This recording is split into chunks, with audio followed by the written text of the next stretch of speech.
demande en voie publique, il sera question d'écriture. Oui Marie, car ce n'est pas toujours évident de trouver les mots pour raconter sa propre histoire, encore moins quand il s'agit de l'écrire. Alors certains font appel à un écrivain public, d'autres participent eux à des ateliers d'écriture pour tenter d'apprendre à manier la plume. C'est le gros plan de ce soir, il est signé Antonin Billet, Frédéric Borde et Pascal Franco. Le type du bureau de placement envoyé chez Pedro, rue Croisatier près de la Bastille. Une minuscule boulangerie où l'on chauffait le four au copeaux de bois. Les mots qu'il vient de lire ne sont pas les siens, et pourtant c'est bien son histoire que raconte ce livre en un peu moins de 200 pages. Pour écrire sa vie, cet ancien boulanger a fait appel à un écrivain public.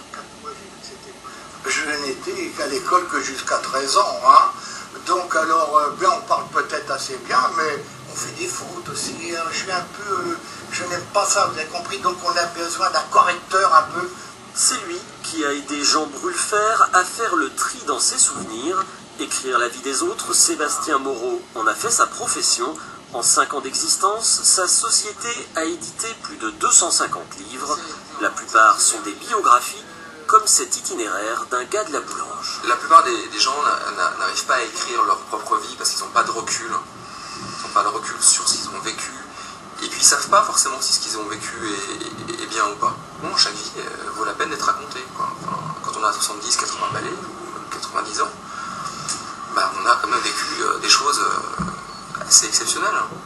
Il en coûte entre 2500 et 3000 euros pour faire écrire sa biographie, car l'écriture est un travail, et elle se travaille